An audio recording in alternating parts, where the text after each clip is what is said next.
Commander Veltar stood in the observation deck of the Eternal Dawn and watched the human ship approach.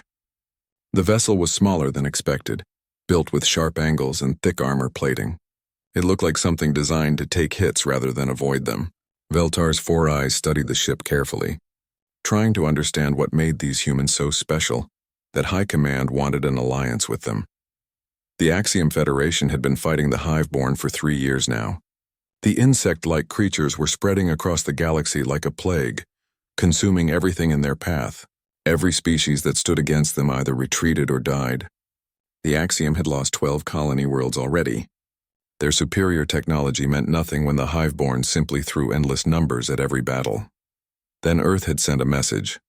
They wanted to help. Veltar had read the combat reports from human engagements with the Hiveborn.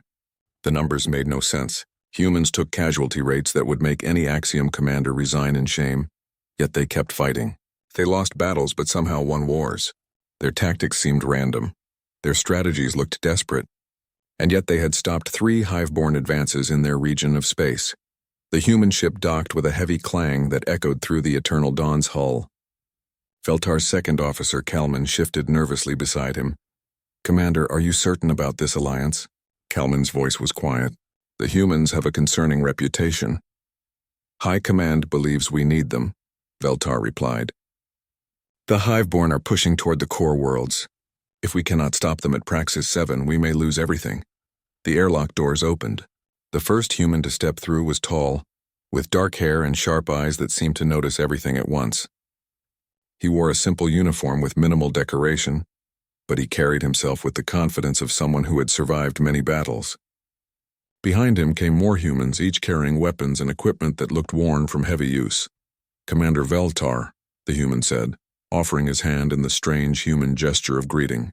"I'm Captain Doyen of the Earth Defense Force. Thank you for allowing us to fight alongside you."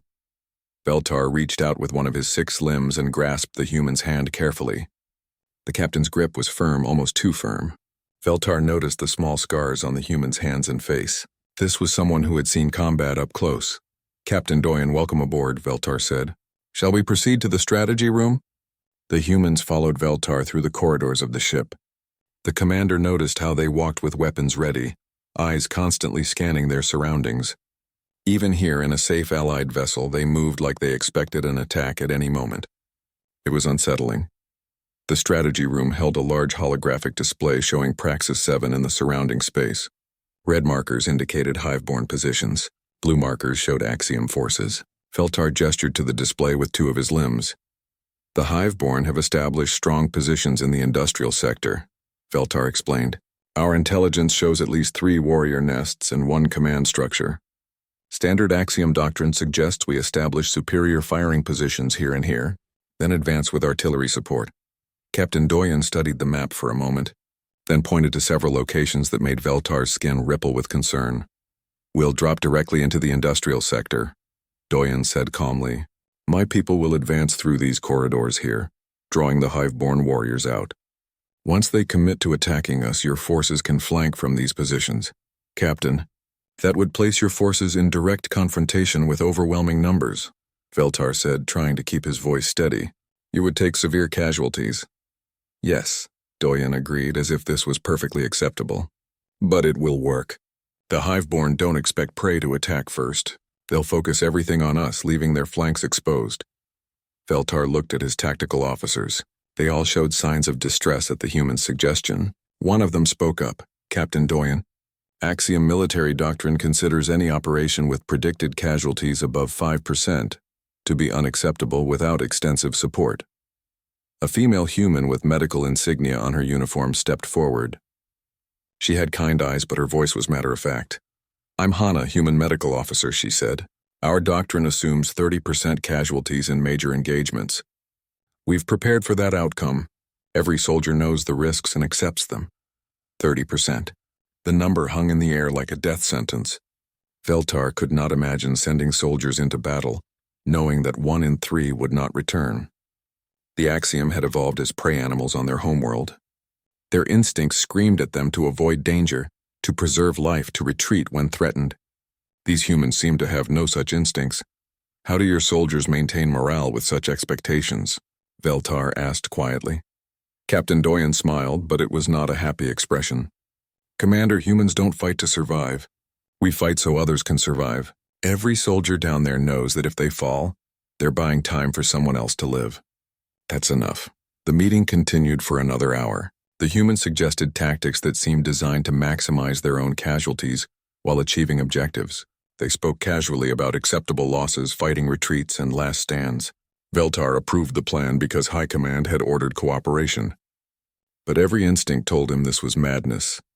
After the meeting, Veltar found himself alone with Captain Doyen in the corridor. Captain, may I ask you a personal question? Of course, Commander. Are you afraid? Before battle, do you feel fear? Doyen was quiet for a moment. When he spoke, his voice was softer. Yes, Commander. I'm terrified before every battle. Every human is. Fear is natural. It keeps you alert, keeps you alive. Then how do you fight? How do you advance into danger when every instinct tells you to run? The human captain looked at Veltar with those sharp predator eyes. Because fear doesn't get to make decisions. I do, my soldiers do. We feel the fear, we acknowledge it, and then we do our jobs anyway. That's what makes us human. Veltar watched the captain walk away and felt something unfamiliar creep through his body. It took him a moment to recognize the feeling. It was fear. Not fear of the hive-born or fear of the coming battle. It was fear of these humans. Fear of what kind of species could feel terror and simply choose to ignore it. Fear of fighting alongside soldiers who accepted death as just another part of the mission. The Eternal Dawn began its approach to Praxis 7. Below, the planet's surface was scarred with hive-born structures. Soon Veltar and his forces would land alongside the humans. Soon he would see firsthand what these strange creatures were capable of. Veltar returned to the observation deck and watched the human ship maneuver into assault position. The vessel moved with purpose, heading straight toward the most dangerous landing zone without hesitation. Inside that ship were hundreds of soldiers who knew that many of them would not leave the planet alive, and they were going anyway. Veltar's second officer, Kalman, approached quietly. Commander, the human tactics trouble me. They seem to invite death rather than avoid it. I know, Veltar replied, his voice barely a whisper. That is precisely what troubles me as well. The fleet entered orbit. Battle preparations began. In a few hours, they would land on Praxis 7 and face the Hiveborn directly. Veltar had fought many battles in his long career. He had faced enemies that were stronger, faster, and more numerous than his own forces, but he had never fought alongside allies who scared him more than the enemy did. The humans were coming to Praxis 7. Veltar suspected that neither the Hiveborn nor the galaxy itself was truly ready for what that meant. The countdown to deployment began. There was no turning back now. The drop pods hit the surface of Praxis 7 with brutal force. Veltar felt the impact through every bone in his body, even though Axiom pods were designed for gentle landings. He could not imagine what the human drops felt like. Their pods seemed designed to simply crash into the planet and hope the occupants survived. The pod door opened and Veltar stepped out onto the ruined surface of Praxis 7. The industrial sector was a maze of broken buildings and twisted metal. Smoke rose from dozens of fires. The air tasted of chemicals and death. This had been an Axiom mining colony once. Now it was a battlefield. Veltar's tactical display showed his forces spreading into proper formation. Blue markers moved into covered positions with clear sight lines and good escape routes. Exactly as doctrine required, the green markers representing human forces moved in patterns that made no tactical sense. They spread too far apart, moved too quickly, and seemed to ignore the safest routes entirely. All units, report status, Veltar commanded through his communicator. Axiom 2nd Battalion in position. No contact. Axiom 4th Battalion securing perimeter. No contact. Human forward units advancing. Heavy contact. Veltar's eyes widened. The humans had been on the ground for less than 5 minutes and they were already in combat. He pulled up their position on his display and felt his stomach turn. They had landed directly in the center of a hive-born warrior nest. Captain Doyen, you are in a hostile zone. Recommend immediate withdrawal to safer positions, Veltar transmitted. The response came back calm and steady. Negative, Commander. We're exactly where we need to be. The Hiveborn are coming to us, just as planned. Veltar heard weapons fire through the communication channel. Human voices shouting coordinates and warnings. The sound of creatures screaming as they died. And underneath it all, humans yelling battle cries as they pushed forward into the enemy. 2nd Battalion, advance to support human positions, Veltar ordered. His forces moved forward carefully, providing covering fire and securing the humans' flanks. It was the least he could do while these mad creatures drew all the attention. As Veltar's unit approached the combat zone, he saw human soldiers for the first time under fire. What he witnessed made him question everything he knew about warfare. A human sergeant named Minho led a squad of 10 soldiers. They were pinned down by hive-born warriors attacking from an elevated position. Any Axiom unit would dig in, call for artillery, and wait for support. Minho looked at his soldiers, shouted something that Veltar's translator rendered as "follow me," and charged directly at the enemy position. The humans ran across open ground while hive-born weapons tore through the air around them. 2 soldiers fell. The rest kept running. They reached the base of the elevated position and began climbing while still firing their weapons. The hive-born, confused by prey that attacked like predators, hesitated for just a moment. That moment was enough. The humans reached the top and engaged in close combat. Veltar watched in horror as they fought hive-born warriors hand to hand, creatures twice their size with natural weapons designed to tear flesh. The humans should have been slaughtered, instead they won. Target secured, Minho reported, his voice barely winded. 3 wounded, 2 KIA, continuing advance. 2 soldiers dead, and the human sergeant was already moving to the next objective. Veltar could not process this mentality. The battle spread through the industrial sector. Veltar's forces advanced methodically, clearing buildings and securing positions. The humans seemed to be everywhere at once, hitting the hive-born from unexpected angles and disappearing before reinforcements could arrive. Then Veltar heard a desperate call over the command channel. Axiom 3rd Squad requesting immediate assistance. We are trapped by hive-born warriors. Multiple wounded. Cannot retreat. Veltar pulled up the position. 3rd Squad was pinned in a collapsed building with hive-born forces surrounding them. The nearest Axiom unit was 10 minutes away, too long. 3rd Squad would be overrun in minutes. All nearby units converge on 3rd Squad position, Veltar ordered, knowing it was futile. Human Unit 7 responding. A new voice cut in. Female, young, calm. We are 2 minutes out. Human Unit 7, 3rd Squad is surrounded by at least 20 hive-born warriors. You do not have sufficient numbers for engagement. Understood, Commander. We're going in anyway. Veltar switched his view to 3rd Squad's position. He watched as a single human soldier appeared from behind cover and began running toward the surrounded Axiom forces. She wore armor marked with medical symbols. This was a medic, not even a combat soldier, and she was charging alone into a hive-born formation. The human's name was Yuna.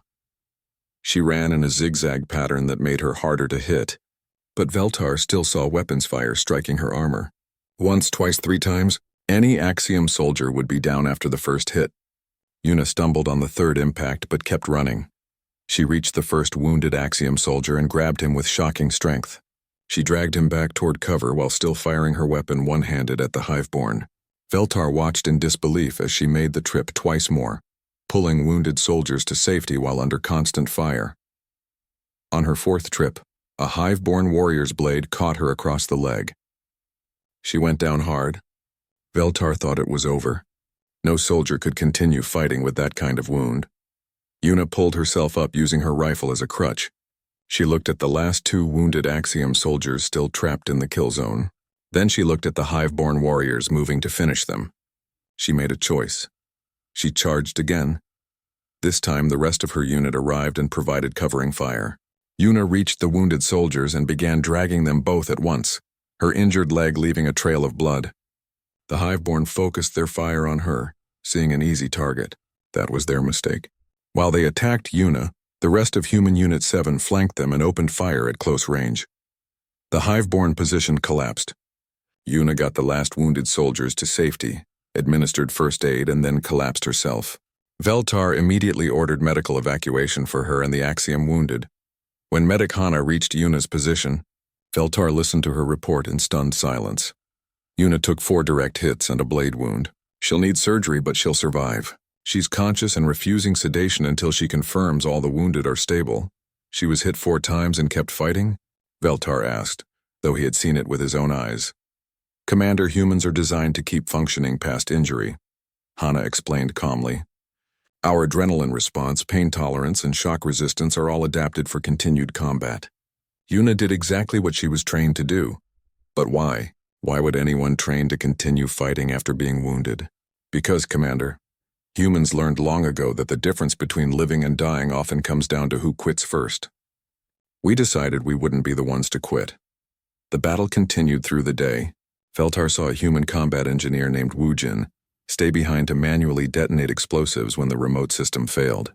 The explosion took his arm, but he survived, and he calmly talked his squad through the next objective while waiting for medical pickup.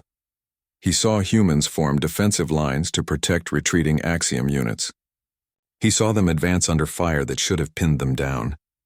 He saw them take wounds that should have stopped them and keep fighting anyway. By the time night fell and both forces withdrew to establish a defensive perimeter, Veltar understood something fundamental about humans. They were not brave.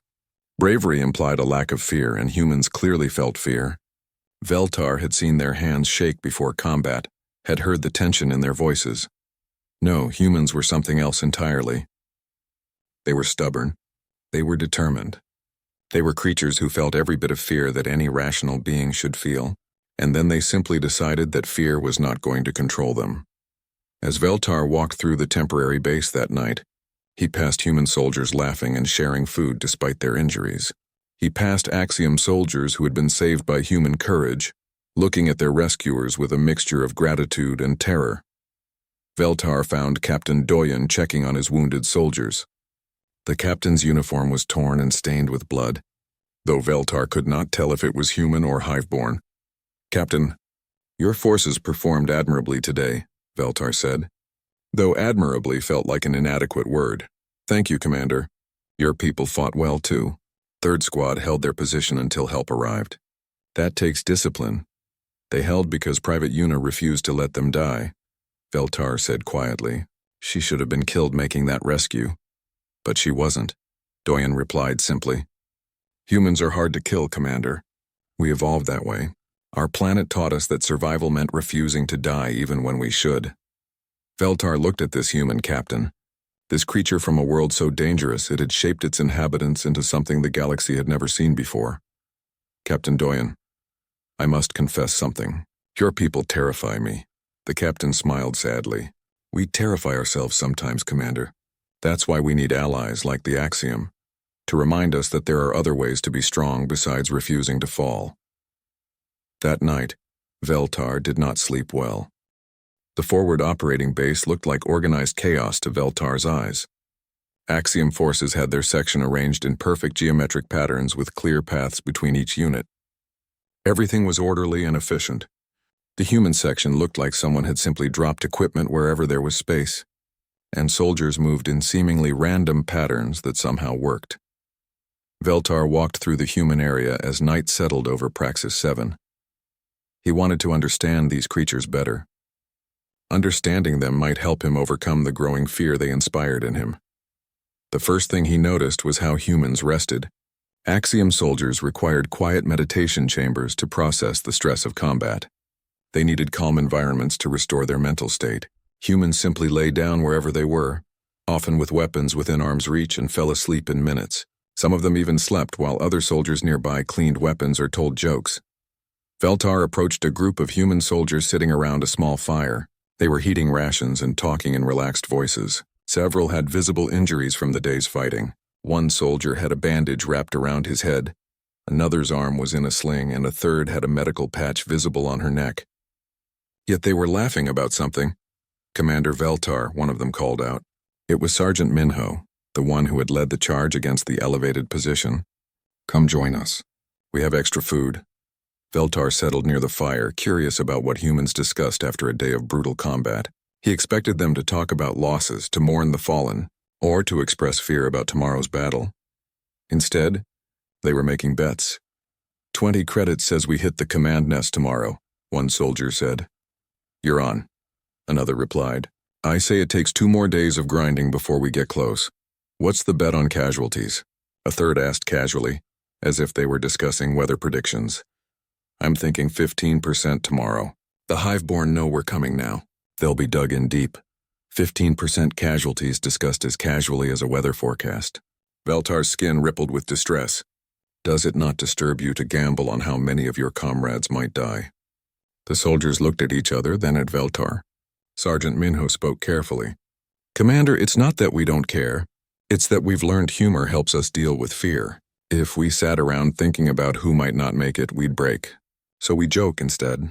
It's how we cope. But you are afraid? Veltar asked. Even though you charge into battle without hesitation? Especially because we charge into battle, a female soldier answered. Fear doesn't go away just because you ignore it. You feel it every single time. Your hands shake, your stomach hurts, your mind screams at you to run. But you don't run. You can't run because your squad depends on you. Another soldier nodded. My grandfather told me something before I joined the military. He said that courage isn't not being afraid. Courage is being afraid and doing your job anyway. Every human soldier knows fear, Commander. We just don't let it stop us. Veltar spent another hour with the soldiers before continuing his patrol.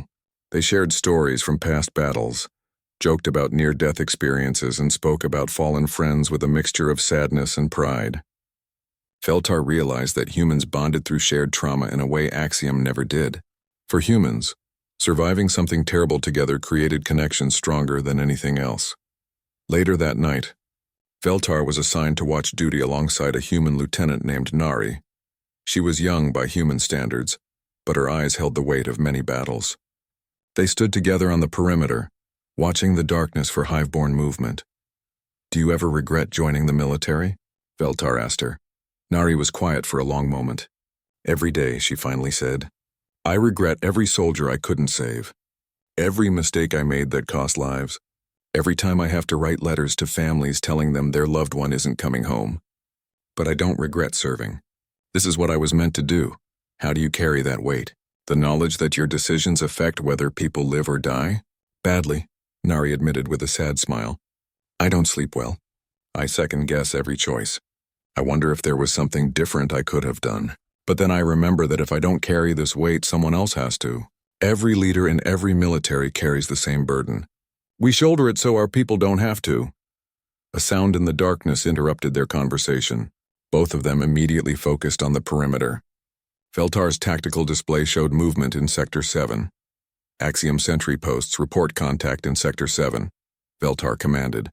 Hive-born probe force detected. Estimated 20 warriors. Opening fire and calling for reinforcements came the response from the Axiom sentries. That was proper doctrine. Identify the threat, engage at range, call for support. Veltar began organizing reinforcements when he heard Lieutenant Nari speaking into her own communicator. Human Sector 7 sentries, you have hive-born contact. Rules of engagement? Contact confirmed. 4 hostiles visible. We're going loud, going loud. Veltar had learned that human phrase meant aggressive engagement.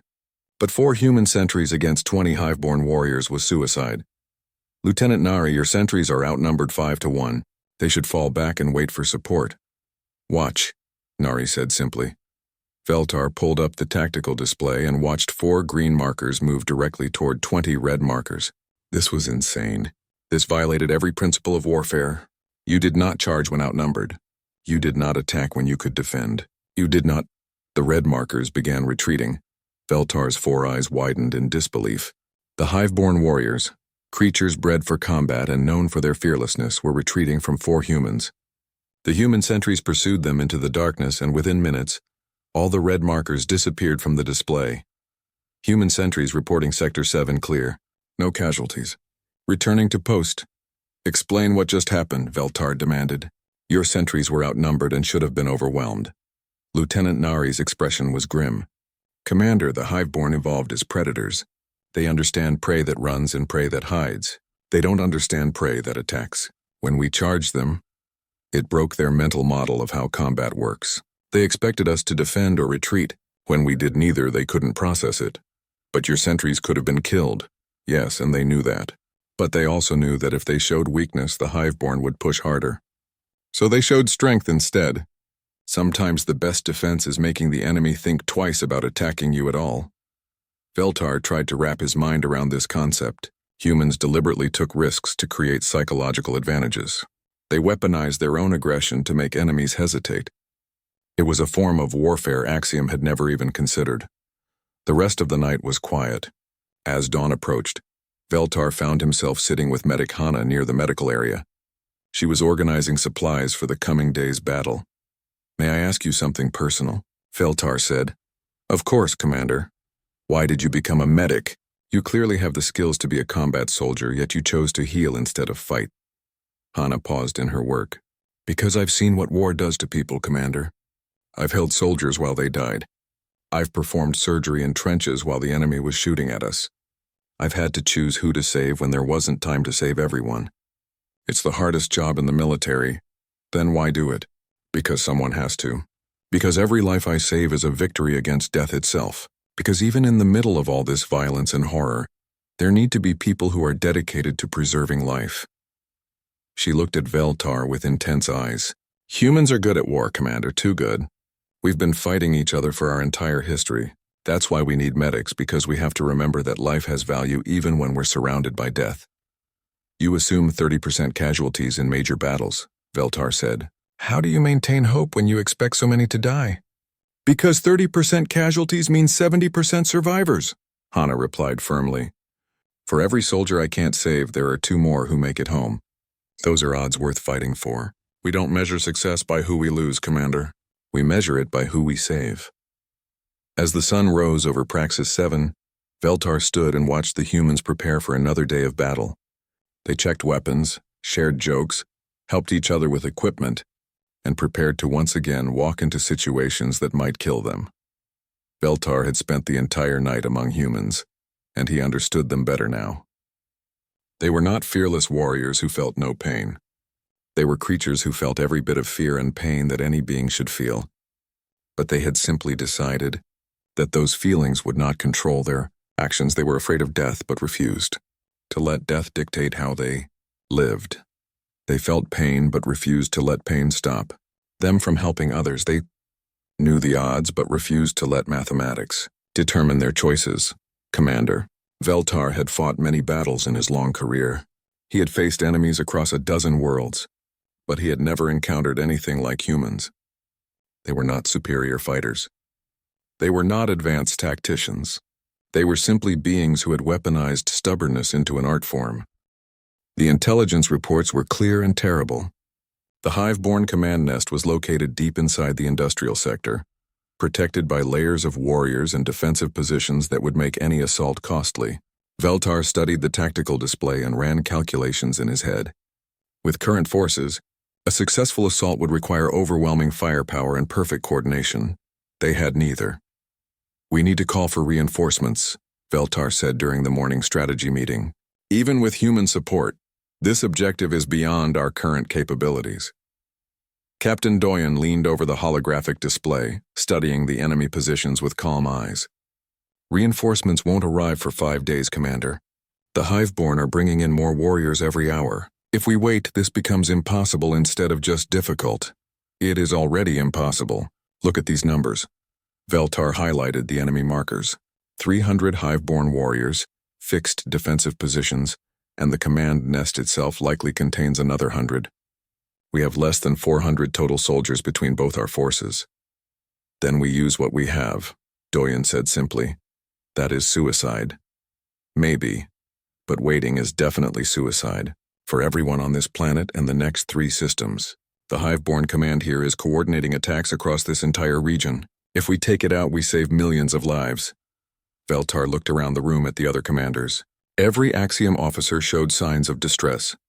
The humans, however, looked focused and calm. They had already accepted what they were about to do. "My people cannot accept these casualty projections," Veltar said quietly. "Then let my people lead," Doyen replied. "We'll break through their defenses. Your forces follow and secure the ground we take. We do the dying, you do the winning. That's a trade we're willing to make. Why? Why would you sacrifice your soldiers for a world that is not even yours?" Captain Doyen met Veltar's gaze directly. "Because, Commander, humans learned something important in our history. Evil wins when good people do nothing. The Hive-born are consuming the galaxy. If we don't stop them here, we stop them nowhere. My soldiers understand that. They volunteered for this knowing they might not come home. We made our choice. The assault began 2 hours later. Human forces dropped directly into the outer defensive ring, while Axiom units provided supporting fire from secured positions. Veltar watched the battle unfold on his tactical display and felt sick to his stomach. The humans were taking brutal casualties. Red medical markers appeared across his screen as soldiers fell. 10% casualties in the first 10 minutes, 15% after 20 minutes. Any Axiom force would have broken and retreated by now. The humans kept advancing. Sergeant Minho's squad was in the thick of the fighting. Veltar listened to their communications, hearing the chaos of close combat mixed with calm tactical calls. Hiveborn warriors, 2nd level, northwest corner. Suppressing fire on my mark. 3, 2, 1 mark. Reloading. Cover left. Grenade out. The humans fought with a coordination that came from experience and trust. When one soldier fell, another moved to cover their position without hesitation. When ammunition ran low, they switched to backup weapons. When backup weapons failed, they fixed bayonets and continued fighting hand to hand. Veltar watched a human corporal named Taeyang carry explosive charges toward a hive-born strongpoint. The remote detonators had failed, leaving only manual triggers. Taeyang knew what he was doing. He moved forward alone, carrying enough explosives to destroy the entire position. Taeyang, abort mission, his squad leader shouted over communications. Find another way. No other way, sir. This position is blocking the entire advance. I can get close enough. That's a suicide run, soldier. Yes, sir. Tell my family I'm proud I could serve. Veltar watched the green marker representing Taeyang move toward the red enemy markers. Hive-born weapons fire concentrated on him. He was hit multiple times but kept running. He reached the strong point, armed the explosives, and triggered them. The explosion was massive. The hive-born strong point disappeared from the tactical display. So did Taeyang's marker, but his death opened a gap in the enemy line. Human forces poured through it, pushing deeper into the enemy position. One human had died so that dozens could advance. It was a trade that made no sense to Veltar's strategic mind, yet somehow it worked. The battle raged for 3 hours. The humans were taking 40% casualties, numbers that would make any military commander resign in shame. But they were winning. Every meter of ground they took stayed taken. Every position they captured stayed captured. The Hiveborn, for all their numbers and ferocity, could not stop an enemy that simply refused to stop advancing. Private Yuna, the medic who had saved 3rd Squad days earlier, was back in the fight despite her injuries. Veltar watched her marker moving through the battlefield, stopping wherever human soldiers fell. She dragged wounded to safety, provided emergency treatment, and then returned to the fight. She was hit twice more but kept working. Medic Hana, your subordinate needs evacuation, Veltar transmitted. I've told her 3 times, Commander. Hana replied, her voice tight with stress. She refuses to leave while there are wounded on the field. That's who she is. Veltar switched his view to the central approach where Captain Doyen was leading the main assault force. The humans had fought through to the command nest itself, but Hiveborn reinforcements were converging from all directions. Doyen's unit was surrounded. Captain, you need to withdraw. You cannot hold that position. We don't need to hold it, Commander. Doyen's voice was strained but steady. We just need to destroy it. All units plant charges on the command structure. We're bringing this whole thing down. You will be caught in the collapse. Some of us will get out. The ones who don't will still have done their job. Veltar watched in horror as the humans placed explosive charges around the massive command nest structure. Hiveborn warriors were closing in from every direction. The humans had minutes, maybe less, before they were overrun. Charges set. All units fall back, Doyen ordered. The humans began retreating under fire. Several fell and did not get up. Others grabbed the wounded and dragged them along. The Hiveborn pursued, sensing victory. They had the humans trapped. Then Veltar saw Captain Doyen's marker stop moving. Captain, you need to evacuate immediately. Veltar transmitted urgently. I'm hit, Commander. Legs broken. Can't run. Leave the detonator. Save yourself. Can't do that. The remote trigger is damaged. Someone needs to stay and manually detonate. May as well be me. Veltar felt something break inside him. This human captain, who had led his forces with skill and courage, was choosing to die rather than leave a job unfinished. Captain Doyen, your forces need you. Your people need you. My people need me to finish this mission, Commander.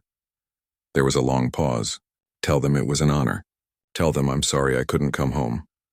The green marker representing Captain Doyen disappeared in a massive explosion that destroyed the entire Hiveborn command nest.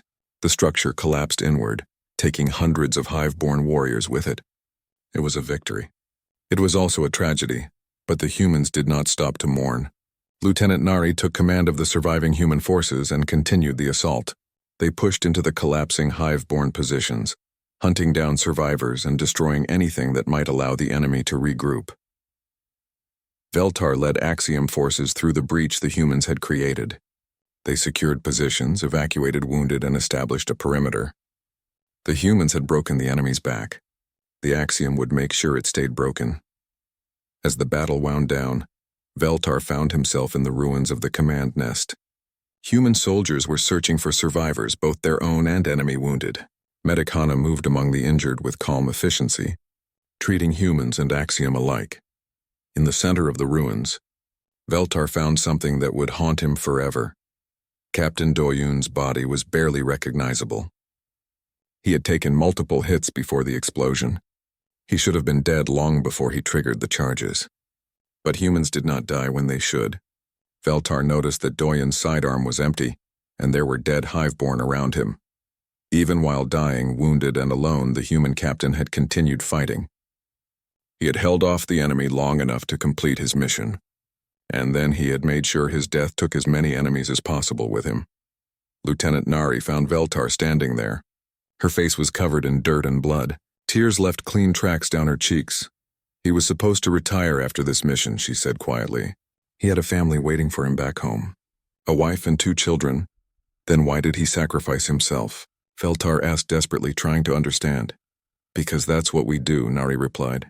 Because if Doyun hadn't stayed, someone else would have had to. Because he was the captain, and captains protect their people even if it costs everything. Because humans believe some things are worth dying for.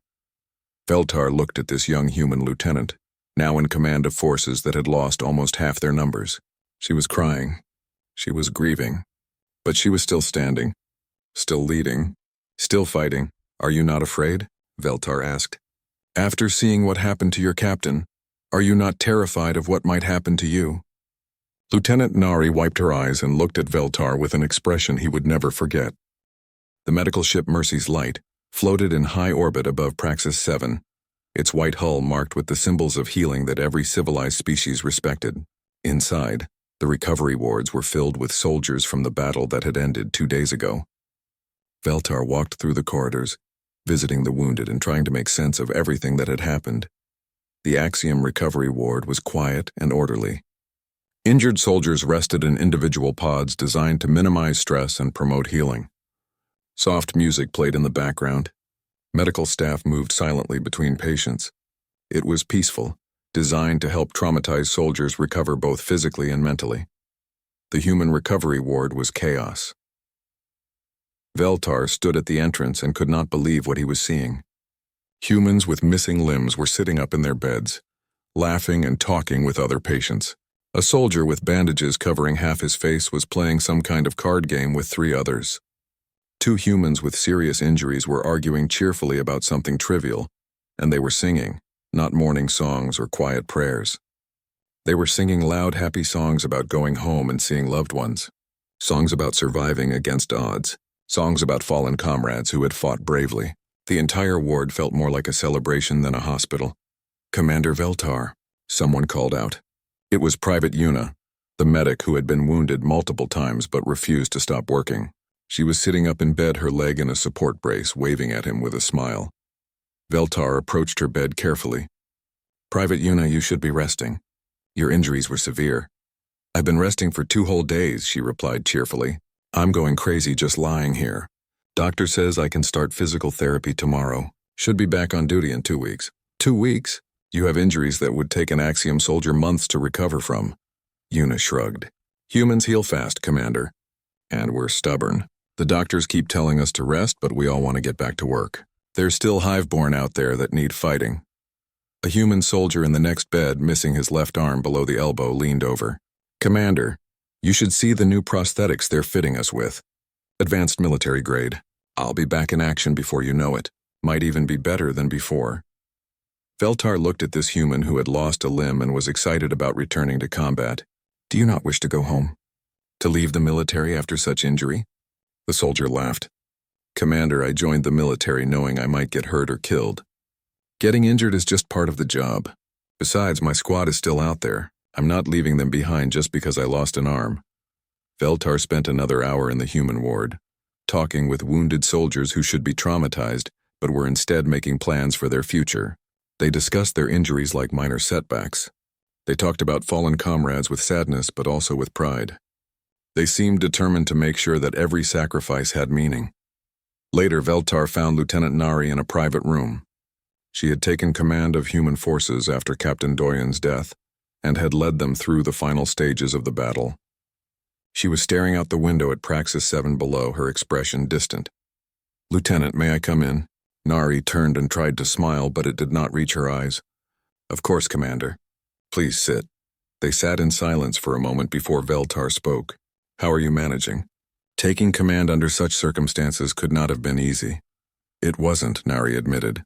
Captain Doyen was a good leader, a good man. He taught me everything I know about command. Now he's gone and I have to fill his place. She paused.